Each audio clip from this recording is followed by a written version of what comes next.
नमस्कार दोस्तों, स्वागत है आपका हमारे चैनल में। देखिए, बीपीएससी टीआरई 3 वालों का म्यूचुअल ट्रांसफर शुरू हो गया है। इस इच्छा कोष ऐप के माध्यम से आप लोगों को ढूंढ सकते हैं कौन म्यूचुअल ट्रांसफर चाह रहा है आपके जिले में। लेकिन उससे ज़्यादा आसानी होगी कि आप कमेंट सेक्शन में कमेंट करिए कि आप किस डिस्ट्रिक्ट से किस डिस्ट्रिक्ट को जाना चाह रहे हैं। इससे एक दूसरे से जुड़ने में काफ़ी ज़्यादा यहाँ पे आसानी होगी। आप नीचे कमेंट करिए और मैं आपको बताता हूँ कि आप इस इच्छा कोष के माध्यम से कैसे म्यूचुअल ट्रांसफर चाहने वाले लोगों को खोज सकते हैं। सबसे पहले आप इस इच्छा कोष ऐप को अपने ओपन करेंगे। उसके बाद ऑप्शन मिलेगा आपको म्यूचुअल ट्रांसफर। म्यूचुअल ट्रांसफर में यहाँ पे आप देखेंगे ऐड जोड़, इसको कुछ नहीं करना है। सीधा आप जिला वाले ऑप्शन पे आइए। यहाँ पे आप जब टच करेंगे तो जिला खुल जाएगा। आप जिस जिले के लोगों को चाह रहे हैं अपने जिले में बुलाने के लिए, उनको यहाँ पे आपको सेलेक्ट करना है। मान लीजिए आपको बक्सर यहाँ पे टच कर दिए, बक्सर बक्सर यहाँ पे चूज कर लिए। उसके बाद प्रखंड आएगा, प्रखंड खोल लीजिए। मान लीजिए बक्सर का एक प्रखंड है ब्रह्मपुर, तो उसको आप सेलेक्ट कर लिए। फिर संकुल आएगा। क्लस्टर आपको पता होना चाहिए कि किस क्लस्टर में आप जाना चाहते हैं। क्लस्टर पता होने के बाद जैसे ही आप उस क्लस्टर को टच करेंगे, उस संकुल को टच करेंगे, संकुल जैसे ही आप टच करेंगे उसके बाद जितने भी उस संकुल के विद्यालय होंगे सभी का यू डैश कोड के साथ यहाँ पर ओपन हो जाएगा। ये जितने भी होंगे 8-10, फिर उसके बाद लिस्ट में ऐसे शो होने लगेगा सबके। सबसे पहले उनका यू डैश कोड लिखा रहेगा, उसको वहां से कॉपी करेंगे आप लोग। अब एकदम ध्यान से सुनिएगा कि यू डैश कोड आप यहाँ से यहाँ लिखा रहेगा, उसको कॉपी कर लीजिएगा।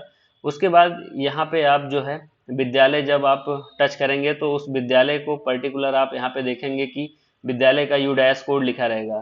फिर उसके बाद यहीं पे यू डैश कोड आप फिल कर देंगे। यू डैश कोड जो भी विद्यालय का होगा उसको यहाँ पे आप जैसे ही फिल करेंगे उसके बाद फिर आपको यहाँ पे जो है ऑप्शन आने लगेंगे।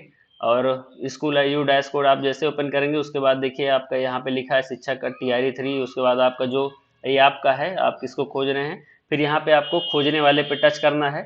और आप जैसे खोजने वाले पे टच करेंगे आपको ये ऑप्शन दिखने लगेगा। यहाँ पे सीधे सीधे जैसे खोज पट्टिका है, यहाँ पे नीचे आपको उनका नाम जो है दिखने लगेगा इसके नीचे कि कौन यहाँ पे आना चाह रहा है आपका। तो उसके बाद आप यहाँ पे गेट ओटीपी के माध्यम से उनका मोबाइल नंबर भी ओपन कर सकते हैं। और उस मोबाइल के माध्यम से फिर आप उनसे बातचीत करिए और पता करिए कि वो आपके डिस्ट्रिक्ट में आना चाह रहे हैं या नहीं आना चाह रहे हैं।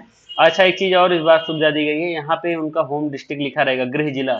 तो गृह जिला मतलब कि आप जहाँ से होंगे, यूपी वालों का गृह जिला अलग से लिखा है। अगर आप चाहे लखनऊ से, बनारस से, सुल्तानपुर कहीं से, गाजीपुर कहीं से हैं तो आपका यहाँ पे लिखा रहेगा कि आप इस डिस्ट्रिक्ट से बिलोंग करते हैं। ये तो रही ये यहाँ तक की बात। उसके बाद सेकंड नंबर पे बात आती है कि बहुत सारे लोग यहाँ पे इन चीज़ों को बता रहे हैं कि इससे क्या यहाँ पे प्रभाव पड़ेगा।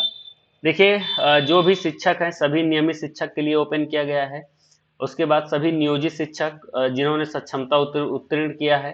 टीआरई 3 के सभी चरणों में नियुक्त विद्यालय अध्यापक, प्रधानाध्यापक एवं प्रधान शिक्षक जिनकी तकनीकी नियुक्ति कर ली गई है और जिनका शिक्षक आईडी शिक्षा कोष पोर्टल पर अंकित हो गया है, ये लोग यहाँ पे ध्यान देंगे। जो कमेंट करते हैं कि हमारी जो है टीचर आईडी अभी नहीं बनी है, उनके लिए यहाँ पे बहुत बड़ी दिक्कत होगी। यहाँ पे स्पष्ट कर दिया गया है कि इस शिक्षा कोष पोर्टल पर अंकित हो गए हैं आप कि नहीं हो गए हैं। तीसरी सबसे बड़ी चीज है जो यहाँ पे फंस रही है वो एचआरएमएस है। तो एचआरएमएस के लिए क्या कहा गया है कि अंतर जिला पारस्परिक स्थानांतरण हेतु आवेदन देने के पूर्व यह सुनिश्चित हो लेंगे कि उन्हें पूर्व पदस्थापित जिला में एचआरएमएस से अद्यतन वेतन प्राप्त हो गया है, अन्यथा उनके एचआरएमएस पर प्रांत शिफ्टिंग में समस्या उत्पन्न हो सकती है। देखिए, ये उनके लिए है जिनको अभी 1 माह का भी वेतन नहीं प्राप्त हुआ है। कहीं ना कहीं अगर 1 माह का वेतन नहीं प्राप्त हुआ है, दो कारण है, या तो प्राण नहीं बना होगा या हो सकता है कि एचआरएमएस की वजह भी यहाँ पे हो सकता है कि आपका वेतन ना आया हो। अगर आपका एचआरएमएस नहीं बना है तो एचआरएमएस शिफ्टिंग में समस्या उत्पन्न हो सकती है। समस्या उत्पन्न से मतलब यहाँ पे ये है सीधा सीधा कि आपके ट्रांसफर से बड़ी समस्या ये नहीं उत्पन्न होगी, ये बाद में ठीक हो जाती है, कोई इसमें बहुत बड़ा इशू नहीं है। आप लोग अपने सिर्फ अब ट्रांसफर में जो है आप सभी लोग एक दूसरे के जोड़ों को खोजिए। और सिंपल सी चीज़ ये है कि कमेंट सेक्शन में आप कमेंट करिए कि आप किस जिले से किस जिले को यहाँ पे जाना चाह रहे हैं। ये एक तरीके से समझिए, इसको अंतिम अवसर समझिए, क्योंकि इसके बाद कहीं ना कहीं ट्रांसफ़र पॉलिसी आने वाली है और ट्रांसफ़र पॉलिसी में क्या होगा किसी को कुछ नहीं पता है।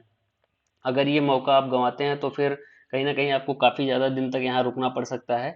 इसलिए आप अगर एचआरएमएस नहीं है तो एचआरएमएस के लिए अपने स्थापना में संपर्क करिए। स्थापना में अगर आपका टीचर आईडी नहीं है तो बीओ साहब के पास जाइए, डीओ कार्यालय में जाइए। मैं बता दे रहा हूँ। एचआरएमएस के लिए आप कहाँ जाएंगे? एचआरएमएस के लिए आप स्थापना में जाएंगे। और उसके बाद अगर टीचर आईडी नहीं है, टीचर आईडी के लिए आप बीओ ऑफिस या फिर जो है डीओ ऑफिस जाएंगे। और अगर आपका प्रान नहीं बना है तो प्रान के लिए आप अपने ट्रेजरी में संपर्क करिए। ट्रेजरी जो डिपार्टमेंट होता है उसी के जो है नोडल अधिकारी बनाए जाते हैं ईएनपीएस से जब आप अप्लाई करते हैं। तो ये 3 चीज़ों के लिए आप यहाँ पे जाइए और यहाँ पे अपनी समस्या का निदान करिए।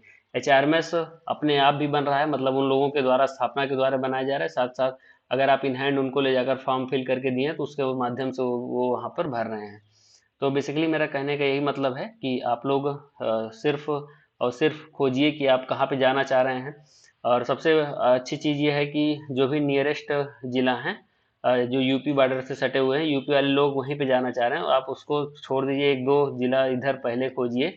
हो सकता है आपको कहीं ना कोई मिल जाए। और इन सब के बाद सबसे पहले आप नीचे कमेंट करके बताइए आपको कहाँ से कहाँ तक जाना है। बहुत बहुत धन्यवाद।